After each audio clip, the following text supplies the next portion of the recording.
welcome to LayBack with Betfair. Joined by the A-team, we're back.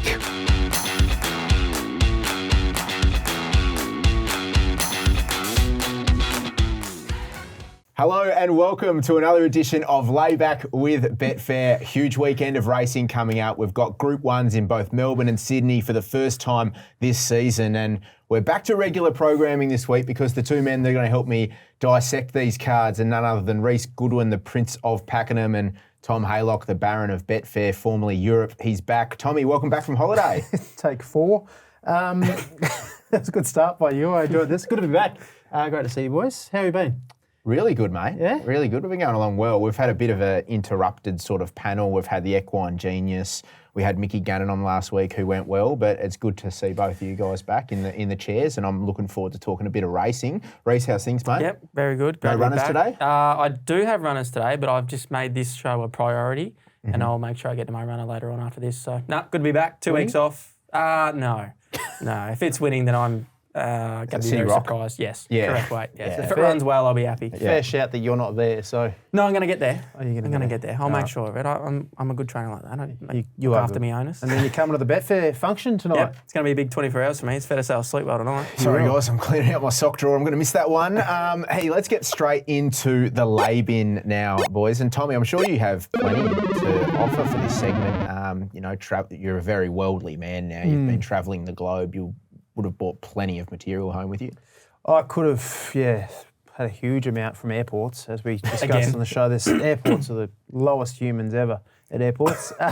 Airports are humans. They've got their own economy too. Anything you see goes the lowest there. humans ever. Yeah. Just something I noticed from, I won't go on about too much overseas, but one thing I noticed in Paris and London, pedestrian lights, so the traffic lights, they don't have noises. So you have to actually watch the red man turn to green. Yeah, right. Half the people just sit there and wait until and they don't notice. Someone goes. And what do the blind people do? So it's like sheep, is it? As soon as one goes, everyone goes. Like, you have to actually stand there. Everyone's on their phones and the light goes green and then like 10 seconds later oh, shit, we better walk. Probably not a bad idea, I think. Well, what do the blind people do? Oh, they have a dog with them to let them know. This is some quality material straight off the top. This is why this is the best segment on the show. So that's in the lay bin. We're off to a good start. Did you see many blind people that was just left standing there? No, there are no blind people over there. They all got hit by cars.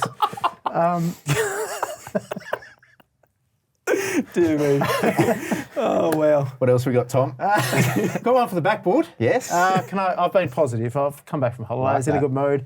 GWS and their media department, their social media work is outstanding. I think a lot of people are jumping on the GWS bandwagon just because of their social media work. The magpie one the other day was good when he was chasing the magpie out of the place. It's so good. Everything is good. The Russell Coit, have you seen that one with him? Yeah, it's just brilliant. Some beauties. Very good. Benia, I won't take up as much time as Tom.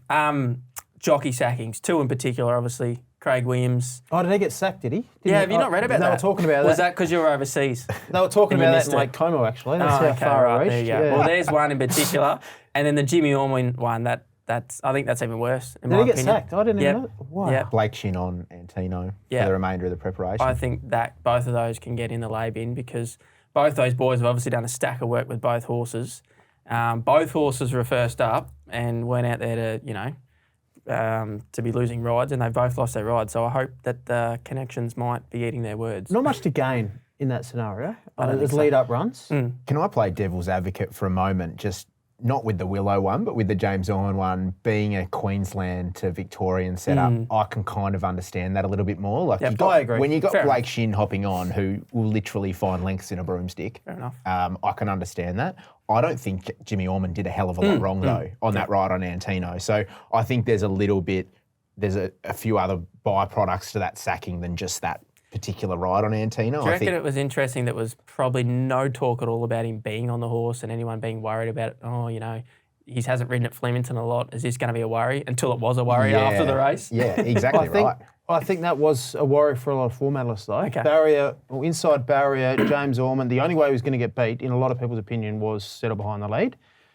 You make the point that he wasn't actually there necessarily to win. It was a lead-up race. It's not his main aim.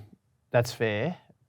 But I see the point as well if it could have kicked up. If they were there to win, it's an awful ride. And Does that make sense? If that was a grand final, that ride is... Yeah, of course. Can we just say how bloody good is the horse, by the way, too? Ran Correct. the fastest He's last 200 of the entire meeting. He's been It's massive. clear. It's funny you're saying how good was the horse, but at the end of the day, if the horse took the gap that I definitely think was there, well, then he's a genius all of a sudden because he's blown the whistle up the fence and he looks like a jet and he keeps the ride. But because the horse has balked at the gap and he hasn't got it, then the bloke's copped it flack and he's sacked. These are the fine lines at the top level of racing, correct. though, isn't it? This is what makes and breaks blokes, for Well, sure. there's got to be someone to blame, doesn't there? Absolutely, yeah. Well, there does, doesn't there? Yeah, it's either the trainer or the jockeys. So No, you make a really good point. Boys, I'd love to talk Labians with you all day, but let's get straight into the racing because we've got a Group 1 card headlined by the Underwood Stakes at Caulfield's Preview. And before we do that, we might talk a little bit about the track. Tommy, the rails plus 6 metres, the entire circuit. How can you see this playing on Saturday, mate? Wind has a huge impact at Caulfield, believe it or not, and light breeze, very little wind. So I'm anticipating the track to play pretty well. I don't mind the rail in this position. I think you'll be able to make ground. It always favours those up on speed, but a little bit, but I think it'll be fair. He was last in this position on the 22nd of July, and those horses making the wide runs on the turn looked a little disadvantaged. So forward of midfield.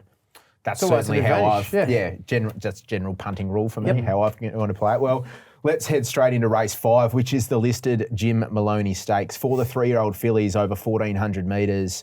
And that 1,400 metre start, it's always a tricky one at Caulfield when it comes to sorting out the order. The key speed influences here do look to have drawn inside. Zuccarette in 1, likely leader from the paint. Oz Empress will push forward from 4. Stella Mafeed will likely box seat, and Perfect from 11 will push across. Is that about right, Tommy? Yeah, I think Oz Empress is the horse that leads. I agree with you. Yep. I'm not having a bet in this race. I'm shouldering arms to this. I think there's nothing that jumps out in terms of value or price here that I want to get involved in. Probably got Zuccarette on top, just given that well placed up to 1,400 metres, drawn 1 and that Queensland form. What about you? Are you having a bet? Yeah, she did enough at Moonee Valley last start in the Atlantic Jewel. Miracle Love's a fascinating horse. A lot of time for this horse. Interesting training partnership now with Massara and Gavin Rich at Scone over from here. This filly was enormous in the JJ Atkins. I was a little bit against her there. She kind of proved me wrong. We see the winner of that go around in a Golden Rose. She's a very nice filly. Do I want to dive in at the price? Probably not, but I'll probably tip her on top. So, again, I'm shouldering arms a little bit. It's a really interesting race. Yeah, look, I'm staying out too. I think it's a pretty tough race. Do you think, Tommy, with Miracle of Love, again, the one I'm probably gravitating to eventually, B Shin, she's got the right form lines. 480 she opened. Would that probably be a price that you would have been happy with? I'd entertain that. Yeah. She could clearly be best horse in race, Yeah. Group 1 form. I love these horses. Queensland preps under their belt as well. They've travelled. She probably spelled up there. I'm not actually too sure. I know she trialled at Scone, the home track, but I like the Queensland preps early spring. Yep. So I think fitness won't be an issue for her. That's right. I probably would have taken $450. Because just as soon as markets went up, she was the one they found straight away. And just the other one that you and I found, Nick, last season, Treasure Way, she was what looked disappointing first up. You could probably easily make excuses with where she was in the run. I think she drew 1, which ended up not being where you wanted to be at all. I like that Jamie sticks with her. And you were getting, 17, 18 to 1. I'll probably see how the track is on the day, but she might be something I can spec each way because, as we mentioned before I first up run, her jump out behind Giga Kick couldn't have been any more impressive. So maybe at the price, she might be worth a spec each way, but it's a pretty tough race, I feel. No, really good points. Price is king there. You're looking at the corpse sort of 16s around Treasure Way, and as you said, that market support for Miracle of Love, 480 into 350. You'll get a better price on the exchange on the day, no doubt, Tommy. Let's head to race 6 now, guys. The listed Testarossa set weights, 1,400 metres. I Wish I Win won this race last year. In terms of speed, Matt, you've got Buffalo River, who knows one way, Bandersnatch, Savannah Cloud, Corner Pocket stepping up to 1,400 metres. They look the likely speed influences. Here to Shock can be prominent too. Amenable lobs here off that eye-catching run at Group 1 level. And I'm interested on your thoughts around Amenable. Looks a horse to me screaming out for the mile, remains at 1,400 metres. What's your take on this race? Might start with you, Reece. Yeah, look, I'm going to not have a bet in the race, but I think you can't possibly go around with him from what we've seen. He was the best of, like all the horses that finished in front of him in the Group 1 all had softer runs, and he still made really good ground late. Zara's a key booking. They were probably going to ride in quiet from the 1,400 at Caulfield, uphill run. Hope that, Buffalo River here to shock. Those ones you mentioned, Rock and Roll. Because I thought maybe if they didn't for some reason, that might be his undoing, that maybe a slow tempo and he'd have to be, run sub 33 to get over the top of him. But I don't think you could go around him. But, I'm not, as you know, I'm not much of a punter at those type of odds, but I think he's definitely the horse to beat, and you'd probably be risking going around him, I think. Well, on SP profile out of that race, and I'm going to side with Bandersnatch, who I'll talk about shortly, but Bandersnatch SP'd $101 in that Group 1, Amenable SP'd 31. Amenable ran the fastest last 400 and 200 metres of a weight for age race. And 600 and 800. Yeah, and 800 and whatever. Yeah, and gets a 1.5 kilo weight drop coming here. So in terms of setup, incredibly hard to beat. You're going to you might take tomato sauce about Amenable on the day, $2 at the moment. Tommy, are you going to play? And I know you mentioned Zara on, but that is a jockey upgrade at the moment. Car's not riding anywhere near her best. She needs some confidence. No, I'd agree with that. So a big jockey upgrade. Blinkers again. Blinkers back on, winkers off as well. So interesting what that does. They might sharpen him up for the 1,400 metres. So that'd be the query. Do I want to dive in at odds on or even money for a back marker around Caulfield, barrier 10, blinkers on, probably needing a mile? Maybe not, but clearly best horse in the race, clearly scary, and it means I don't really want to be with him, but I don't want to be against him. So you'd have to be tricky. Have big ones on you to take him on, I think. Yeah. Yes. But you're nervous at the 400 potentially as well. That's right, yeah. He's certainly not in the lay column for me, but I think Bandersnatch, there has been a lot of support now, into $6, touched 5 earlier this morning, but opened at 8. Gee, look, first up, we were with him. I'm pretty sure first up, and there was excuses, pulled up lame, complete forgive job. Then only 2.5 lengths off Mr. Brightside, ran well above market expectations in the Group 1, crossing the line with Amenable too. I think that's key to note. I think he's the one that benefits from remaining at the 1,400 versus Amenable, who's looking for the mile and above. So I can entertain Bandersnatch at the price. He's drawn barrier 1. Geordie Child's a great front-running jockey. He's going to put himself into the race. So Bandersnatch, I think, is a bet for me. And I'm also going to spec Corner Pocket. I just marked him as one to watch from that first up run, 1,200 metres at the Valley. Gave the heavily backed recommendation 7 kilos in a slowly run race. It turned into a sit and sprint. He's better suited here up to 1,400 metres, a little bit of speed on. He's going to take enormous improvement. So Bandersnatch, Corner Pocket for me. No knock on Amenable as a horse, just at the price and remaining at 1,400 metres. Race number 7, Group 3, Caulfield Guineas Prelude, 3-year-olds, Colts and Geldings, 1,400 metres. Half Cabin won the race last year, Lightsaber in 2021 and Crosshaven back in 2020. This is a nice race. Both the unbeaten Stapati and the highly talented V8 were excellent first up, winning the Mackenzie and the McNeil Stakes respectively, and both are open to enormous improvement again. Centrefire certainly lost no admirers last start. She Light's been home strong both times in, suited this trip. Little Bros also looks ready. Peak here. Look, over to you boys. How are you assessing this one? You can start, Reece. Look, I'm going for some odds here. I don't think Little Bros has done much wrong, really. I think you could probably say, I think it's good that he hasn't been as brilliant this time around, 11 and 1,200, which probably, I hope, shows that he's up to running 1,400 or a strong 1,400. The draw probably off-putting a little bit from 12, but I'm siding with 2 horses here. One of them's going to be right up on speed, Rock Empire, right down the bottom of gauge. It's going to be on speed from 1. So I'm sort of saving, hopefully it's either a run-on race or obviously a race that's going to be dominated up on speed. So I think Rock Empire on speed is a good each-way bet at closer to 20-1 off a really impressive debut run where he had to do a little bit of work to sit outside the leader and he was dominant in the end. And we know what Gay can do with these horses. They can quite easily take a large jump in class. And then, obviously Little Bros is the other one. So if they do overdo it up top, I think Little Bros can be one that's charging on late as long as the track's playing fairly. But look, obviously a great race. You can make, obviously, a great case for V8 and Stapati. She Light's probably the other one. I was a bit disappointed that Drew White again had been following in the whole way through.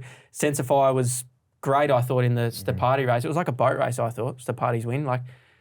just to be outside the leader, they did no work. The two out the back of Mars never had a chance. So I am really interested to watch this race. I'm not going to be surprised if V8 or Stepati win, but I was hoping for a bit of value and something might jump the grades really quickly. Yeah, it's interesting you say that Centrify race, it went 12.1 lengths slower than the class average to the 6. They handed it to Stepati. Dead set handed to it. I don't know if the boys, B. Allen and Zara, would have got a spray after it, but in the first 200 metres, well, it probably didn't help. Zara's horse, I can't remember the name of it. It didn't step great, and he was sort of put in that position. He didn't want to fire it up and have it outside him, but they'd gone the first 400 metres, and it's Brave Mead, that's right. And if Stepati got beat in that race, his bubble was burst. He had to win the way that race was run. So I am interested in a bit more pressure race from probably not a favourable draw in 8. It'll be interesting to see where he gets to. But I was happy I'm not going to lay him, but I was happy to bet around him. Yep. Tommy? Map's the fascinating thing. We touched on it. Drawn Barrier 8, there's 3 horses with good speed inside him. I don't think they'll want to push the button. It's not his grand final. It's a Group 3. He can win Group 1s the way he's going. I think they'll look to take a sit. Do the riders try and hold him out? 1,400 metres Caulfield, you don't really want to be trapped wide, no cover. So the map's the biggest thing. If he lobs 1-1 where there's a chance they do go hard, you've got Rock Empire in the bottom that kicks up and he could slot in. The race could be over at the 400 metres after they jump at the 1,000 metre mark because Stepati could lob in the 1-1 and then the race is his. If he is trapped wide, very tricky. The in-play punters at Betfair will be keeping a close eye on the map there. I agree, Rock Empire. I love that win. Got some chance. I'll be potentially having something each way, Rock Empire, or maybe more to play. So I've got Stepati on top. But again, I don't really want to dive in at the price. I'm diving. 10 metre platform. Don't ruin your hair. Quadruple pike into a tuck. What's that? We go there. Ask for the wrong bloke. Yeah, I don't know. I'm with Stepati. I think he just looks pretty special. Tactical speed will push forward. You spoke about the map. Some people call me Prinzero Rock Empire. I think they're going to press early stages. I think that's either going to set up nicely for Stepati to lob in the 1-1. They're drawn inside. Him or if he's there, he's tactical enough and can use that speed to go forward. Paul Pushka has spoken though about wanting to see the versatility with Stepati, even last start at the Valley to go back, which he didn't. But yeah, look, I think if he gets in that 1-1, it's sort of game over. He won arrogantly.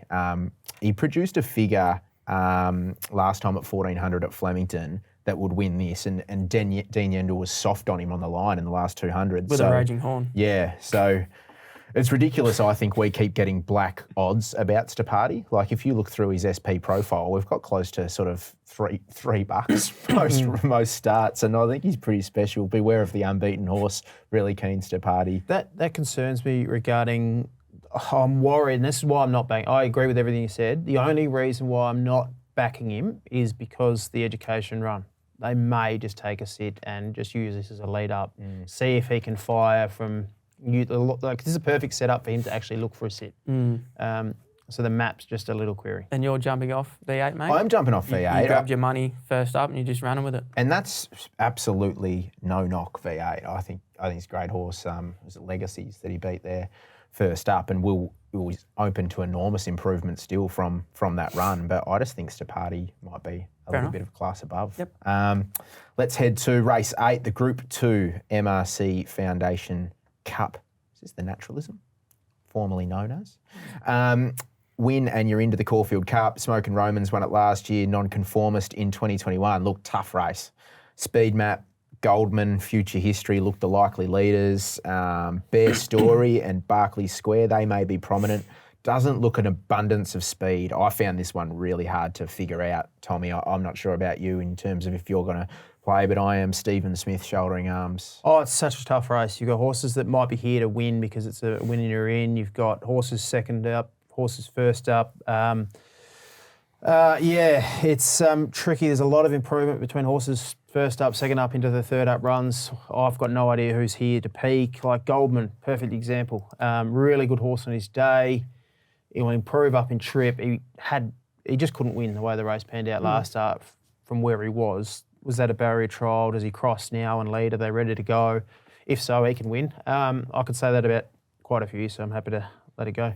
Yeah, look, I'm going to let it go too. There's just 3 horses I want to mention at odds that if they'd drawn a bit better, I might expect. He's a Shocker was great first up. He is a bit of a non-winner. But look, this isn't a particularly strong race. He was super, dead set super through the line first up. Barrier 20, they're probably going to have to take their medicine and go back. But if they do run on in this with Bishan in the saddle, I think he's one to watch. Bear Story was really good last start, and they are looking towards some cups with him. Again, drawn 12, not sure where he's going to get to in the run, but I think he's a horse to watch going forward. And Hustler War footy, it was actually okay through the line last time. This held us up last series, I reckon, this horse. Yes. Was it? Yeah. No, it was you. Just you. Oh, it was just me, sorry. But that was the day we had a red sensation That's as well. the one. But this horse was not bad at all through the line. And I reckon one more here into something 2,500 is a horse that will go around at big odds and can run a drum somewhere, I reckon, at least. Hustler War makes the Caulfield Cup. I don't know what I'll do. Where are you going to go on another overseas holiday? I might never appear on the show again, which is a win for you guys. Yeah, correct. Yeah. That's why I'm hoping it goes well. I actually agree with you around He's a Shocker, who presents the value out of the Heatherly. Ran the second fastest last round of that race In restricted room too. behind Salcombe, who was explosive. And he's going around $10 in a really good race, plus, so to speak, coming up. Yeah, no, good call. Shouldering arms. All right, at least we all agree on something today. Let's head to the Group 1, boys, on the card. That's race 9, the Underwood Stakes, weight for age, 1,800 metres. Alligator Blood won the race last year, going for back-to-back. Zaki in 2021, Russian Camelot 2020. Looks like it will be competitive up top in the early stages. You've got Tommy's horse Lindemann, Alligator Blood, Smoke and Romans, Right You Are, Bank More if it gets a run, Tuvalu. The old boy Vow and Declare can kick up and hold a spot as well. How do you see this one panning out, Tommy? Yeah, I think Alligator Blood leads. Whether Lindemann kicks up or not is the query and holds him out and makes him work. Tuvalu's up there. There's a bit of pressure. Mwanga. What do they do with Mwanga from a wide barrier? Been very plain. I saw him having a pop over a couple of hurdles this morning out at Royal I Pakenham. love that. That's good intel. There's some intel for you. He That'll will cost improve you 50. He will improve. Simple as that.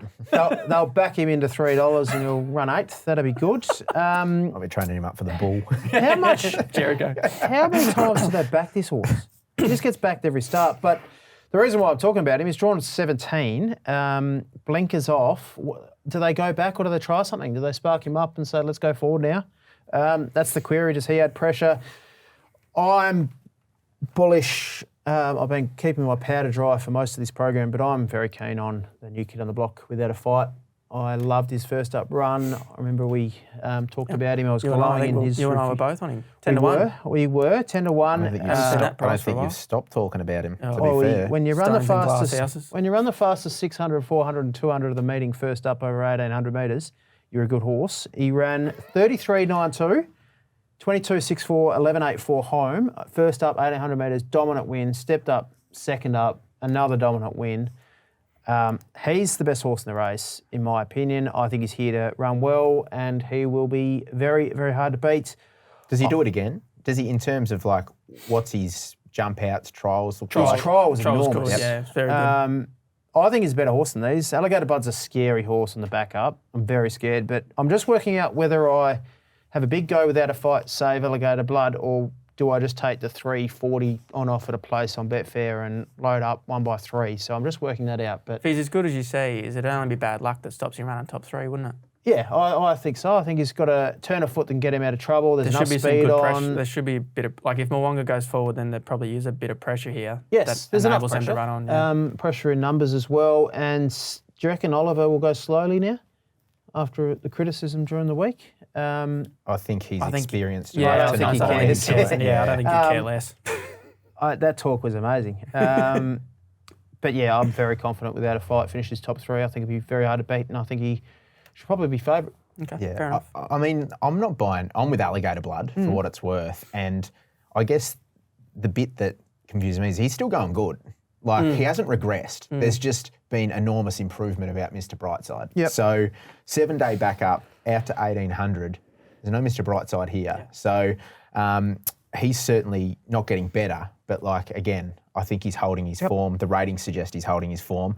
If he handles the backup, I think he can take care of these. I think without a fight gets better as he gets into his preparation. I can't disagree with what you're saying about without the fight being potentially the best horse in the race, particularly now.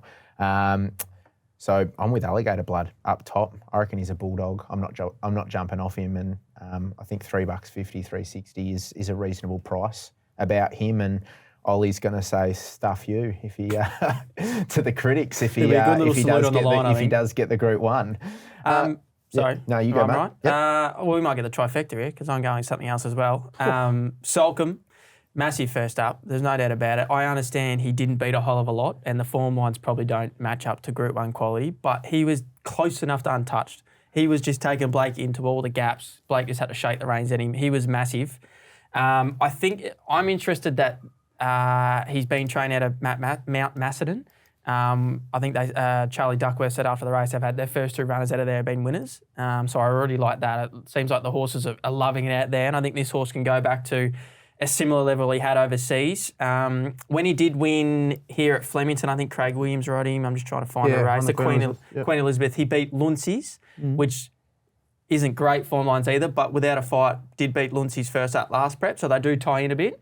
And I think they're the 2 horses. Without a fight, no doubt. I 100% agree with you, Tom. He's a massive watch. But when they went up double figures, Solcombe, Bishin sticks. He obviously knows that the horse has got a bit under the hood for him to stick with him. So I think we can go close to having the trifecta, boys. I think we've got 3 very strong chances in that race. How was the turn of foot on him in that heavily? It's like he didn't even really let him go. 2 of the race. I mean, it was a slowly run race, but that was surprising. It was like everything in the field was going up and down the one spot, and he was Solcombe darting through the field. Seriously. Like it was almost he was leaning against him. He was that soft on him. So, and I just think Blake could have ridden probably a few horses in this race, and if he stuck with him off a run like that, I think he's got a bit of faith in him too. Well said. Boys, that rounds out our look at Caulfield for today. And before we head to Rosehill Gardens, we got our favourite, our flagship segment on the program is back, and that's Trainer of the Week with Reece Goodwin. Yep. We had a couple of weeks off from this. Gano stepped in last week, did Rider of the Week. You had Nash Hot the week before. So we're going back to Trainer of the Week. I'm going to go with Clinton McDonald, Star Patrol. He was first up last Saturday off 22 weeks and a throat operation. He'd given him 3 trials, which was great preparation for his first up run. They went very, very quick in that race up the straight, and he was dead set out on his legs late. The 2 that went with him, the Griffiths runner, Najam Sahal, and can't remember the other horse that was outside with him, dead set finished last and second last, a long way off the rest of the field, and he was brave enough to hang on. So credit to the horse, but also credit to the stable for having him forward enough off a throat operation for a solidly run 1,200 metre down the race, 1,200 metre race down the straight, and to hang on. So Trainer of the Week, Clinton McDonald. Good call. Najim Sahal, I was with, busted up. They went close to 11 lengths faster the 600 than the class. Should he have just gone like fence? I didn't mind it. Yeah, well, I thought the same as well. I was like, if you're going to split, go where it's hot. That's all the horse knows is the fence. It was a strange day, wasn't it, Tommy? There was fence early. I think the first 2 straight races, barriers 1, 2, 3, in both races maybe. And the next minute they've gone straight to the outside. It was bizarre. First race, a lot of horses loomed up out wide in the middle of the trail. The middle was off. The middle, that's what I meant by. You had Archo Nacho win side and the rail. Our last cash was inside fence as well. Race 2, barriers 1, 2, 3, 4, finish 1, 2, 3, 4. Yeah. So Stretton Angel was up against them. And then they came down the outside fence. And they were outside fence. Yeah, bizarre. I just think the middle was off. Anyway, good on you, Clinton. No, it's a good one. I like that. Mate, we're going into your segment, which is what caught my eye for this week. Hamburger Haylock segment. Yeah, it's extraordinary. It could be some... It's extraordinary. I'm waiting for some beach shots or something. If it's anything like his LayBack, this will be good. All I've seen is Instagram stories of him at the beach, so I can't wait to see what's caught your eye back at work. There's a lot of boyfriends of Instagram going on. I should have done that. Yeah.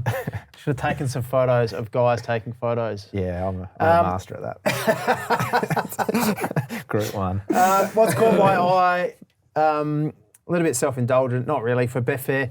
Expert tips on the Betfair app. If you haven't seen it, check it out. You might see your mugs on there if you tip something on the show.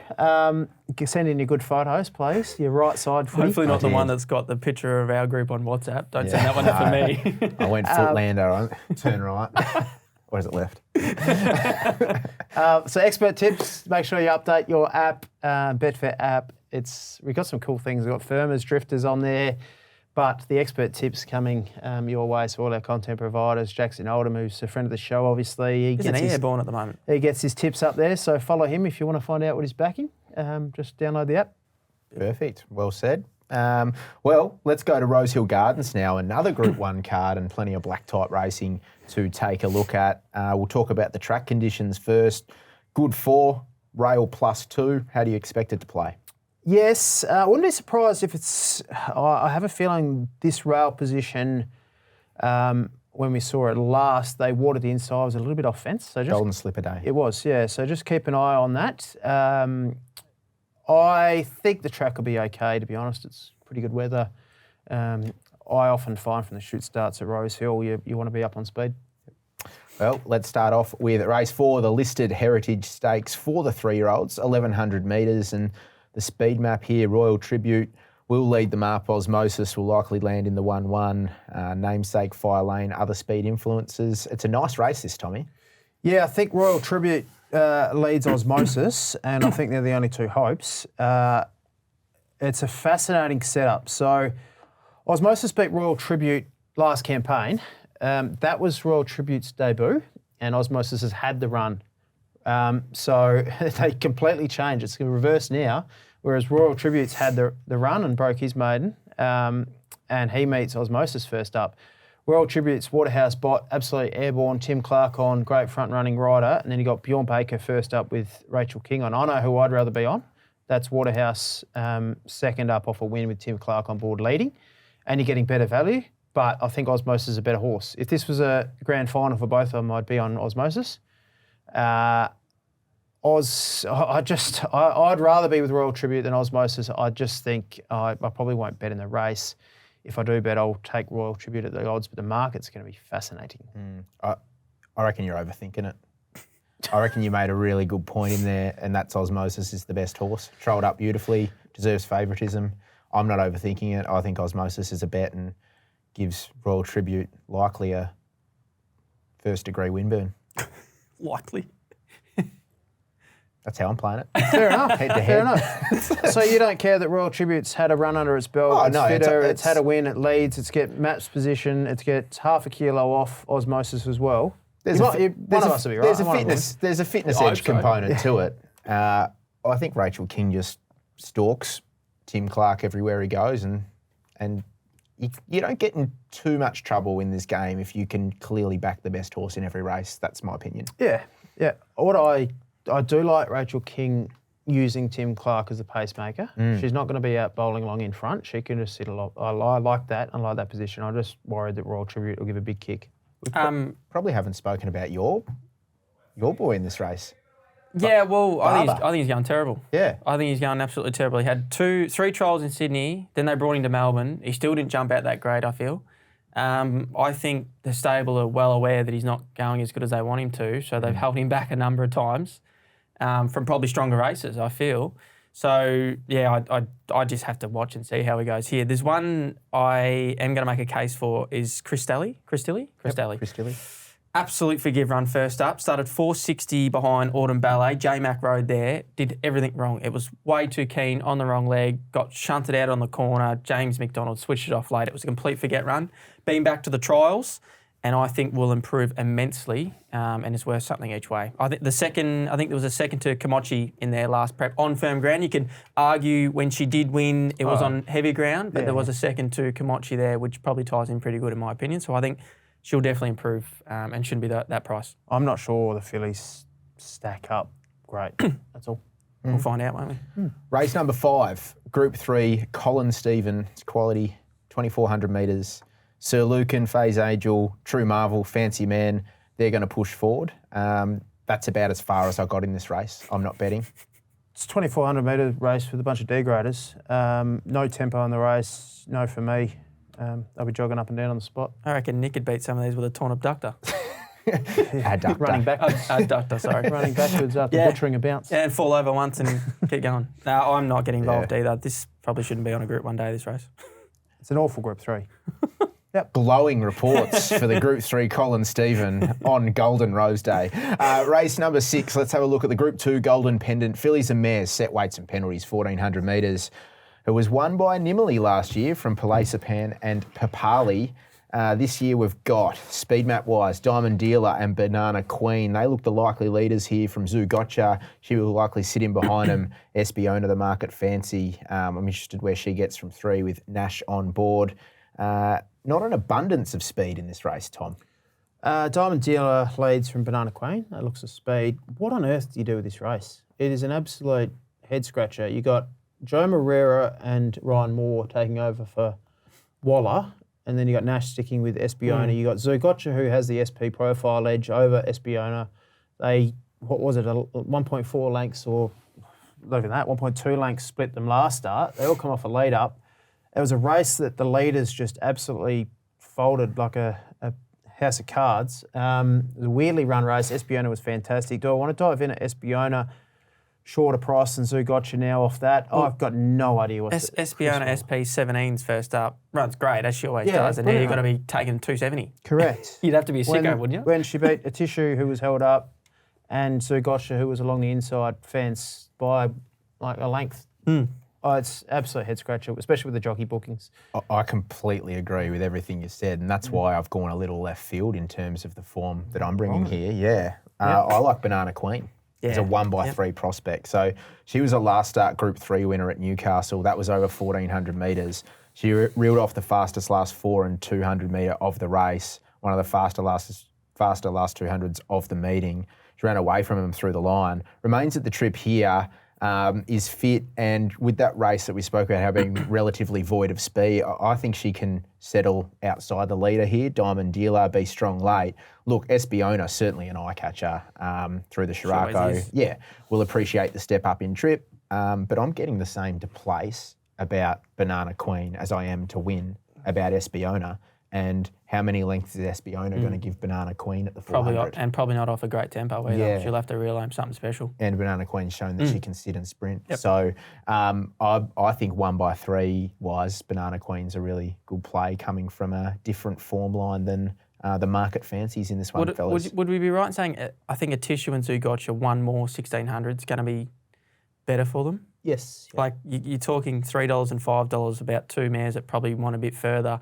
But they're also the class horses. They're well off the weights. That's what I'm thinking. But I'm thinking off the small field 1,400. They're going to have to be every bit as good as they are to get over a couple of these up on top of the speed. I don't mind the small field for a horse like Atishu because if she misses a start or half a length slow, she can be. She's only 2.5 lengths off them or 3 lengths off them rather than being 8. Yep.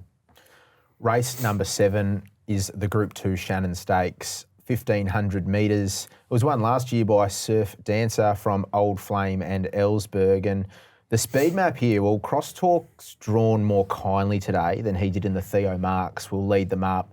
Magical Lagoon's first up and third race start in Australia will likely tag him into it. Cepheus is the other speed influence from down low. Waterford's your race favourite here after running into the minors in the Theo Marks. Probably deserves favouritism. I'm finding it hard to find an angle in this race to bet in, so I'm going to stay out.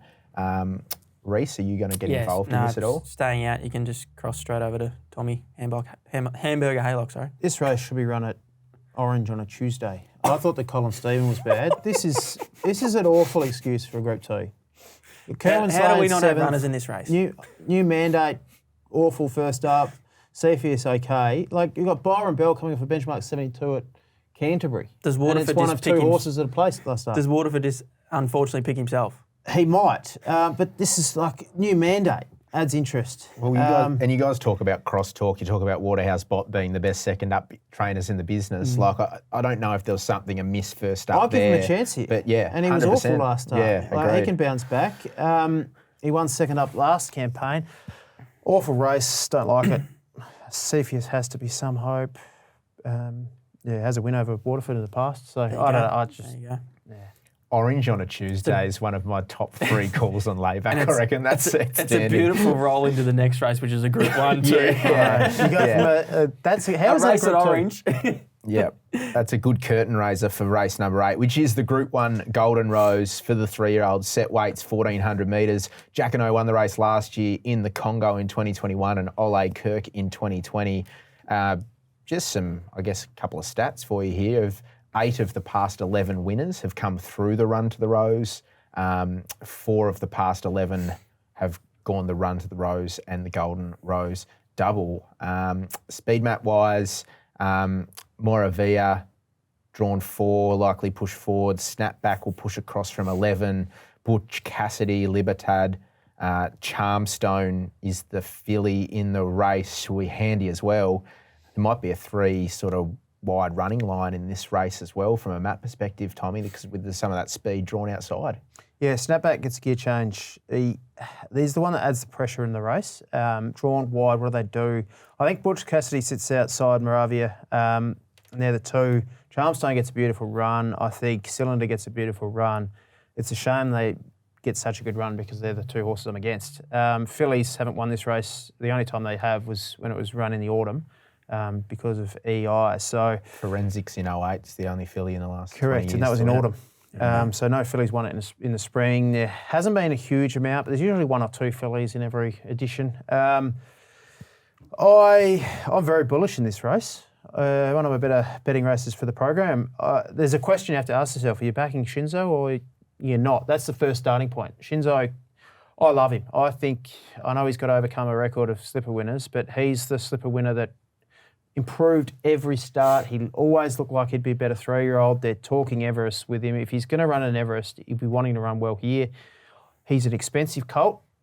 They don't want to run poorly here. So it's as simple as that. He'll be ready to run. If you're worried about first up 1,400 metres, he's here to run well. I was. So that was going to be my question to you. So thank you. So he's an expensive colt. Well, he's an expensive colt. So they're not going to sit here and have him run 8th. No, they don't want him to run poorly, no. So he'll be here to run very well.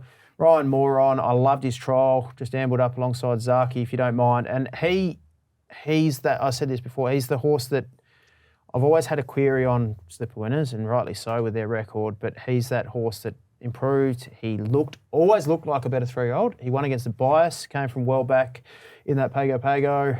His slipper win was fantastic. I think he's the horse to beat. I've got him on top, but I'm also backing number 4, King Colorado. Where's he get to in the run just before you move on to the King? So I think there's enough tempo. He'll be 3, it might be 3 wide, near last. Yep. I think he can track King Colorado into the race and they can just peel off each other's back. Why are they going to run 1-2? I know, I think they'll run 1-2. I'll be having the Quinella. I'll be backing King Colorado as well. I think he's a very, very good horse. Got Group 1 Winx Stakes form. I've got a query over the Run of the Rose. I know you mentioned the great record of Run of the Rose runners in this, but I'm querying that form. I've never had a massive opinion of Cylinder. He's probably proved me wrong a little bit, but good win. But I think he was favoured that he was cuddled, and I think that's his go. Just a short sprint there, and that was fine. I know the I'm in Stopples run well since, so the form kind of stacks up, but tight finish. I think the 2 from left field with a different form, Shinzo, King Colorado, I'm very bullish and I'm backing them both. I love your call around the Run to the Rose form here, and I know I reeled off these stats and now I'm going to probably contradict them, but I am with you with that. Like, nothing was jumping out of the pack to beat Cylinder, and Cylinder first up in the vein. I mean, he was just there. He was tradesman-like, wasn't he? Like, he just got past Ouroboros. I know that form sort of stacks up through Archo Nacho, who won down the straight as well last week, but yeah, I'm not jumping out of the ground to back anything out of the Run to Rose either, and I'll be with King Colorado, Tommy, with you. Do you think Ouroboros would run 2.4 lengths behind Fangirl, Princess Grace in a Group 1? No. And let's also make note that in that Group 1 Winx Stakes that King Colorado was blocked for a run at a vital stage. So Louise Day hopping off, your man, Jace Collett hopping on. Slight jockey upgrade. Yeah, slight jockey upgrade, fair enough. For those who are listening, Tom's being sarcastic. I'm with King Colorado on top as well. Yeah, no, I'm going with him too. It's just they're a astute stable, Mar Eustace. They know what they're doing. Watch the betting. I wouldn't be surprised if this horse gets plunged. But that's what I mean. It's you just know the setup. He's had a great first start run with not a lot of luck. They've given him time between runs. He's been back to the trials. Collette's trialled him. You know, this is a Group 1 Golden Rose. They're not mucking around here. To be the same as Shinzo, I understand why you could have, Shinzo on top too. But I'm going to go with King Colorado. I think he's got a massive amount of upside.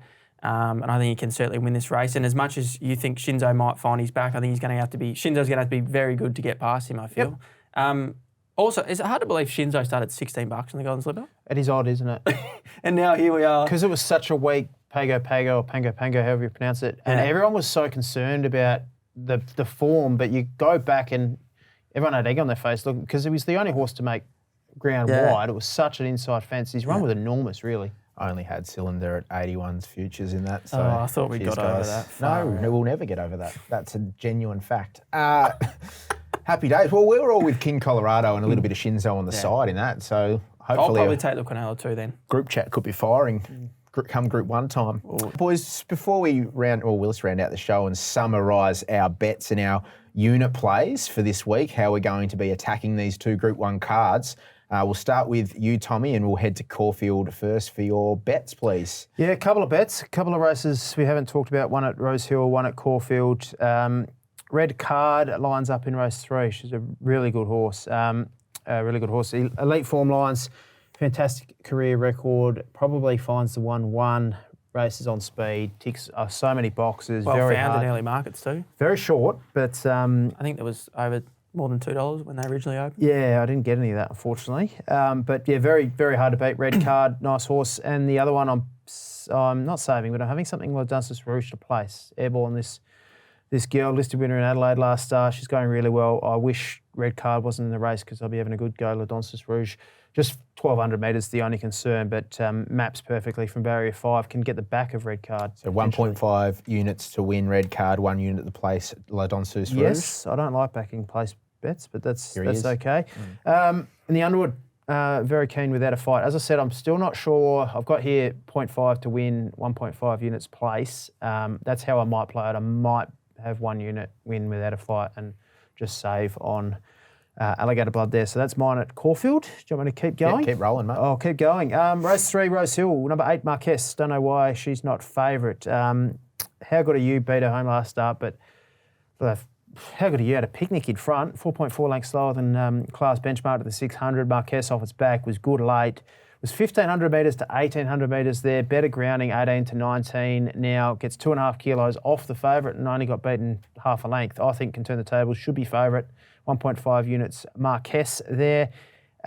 In race 8, the Golden Rose, number 2, Shinzo, 1.5 units win. And at number 4, King Colorado, 1.5 units win. Racy? We'll kick off at Caulfield. We're going to go to the Guineas Prelude, Little Bros and Rock Empire, both 1 unit to win and 1 unit to place. And then we go to the main event, the Underwood Sulcombe. Happy to have 1 unit to win on him, 2 units to place. I think he's a terrific top 3 hope. Then we're going to go down to Sydney. Up to Sydney. I think it's race 5. Cristalli, 1 unit each way at a massive price. I think she'll improve, and she's overs for mine. And then we go to the main event there, the Golden Rose. As just mentioned, King Colorado, 1 unit to win, 1 unit to place. Beautiful, fellas. Caulfield for me. In race 6, the Testarossa, Bandersnatch, 1 unit to win. Corner Pocket, 0.4 units to win. Just betting around the favourite, Amenable. In the Guineas Prelude, I'm going to have number 3, Step Hardy, 2 units to win as my best bet at Caulfield. Race 9 in the Underwood. Horse number 2, Alligator Blood, 1.25 units to win. Then we'll head to Rosehill in race 4, Osmosis, 1.5 units to win.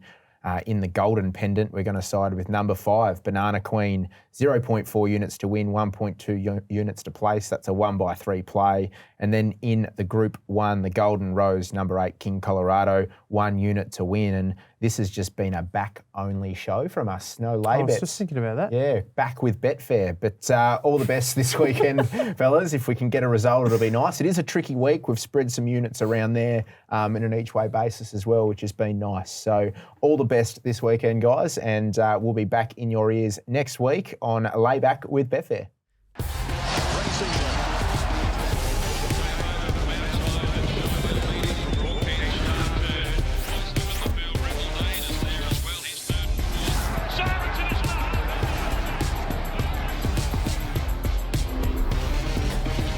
What's gambling really costing you? For free and confidential support, call the number on the screen or visit the website.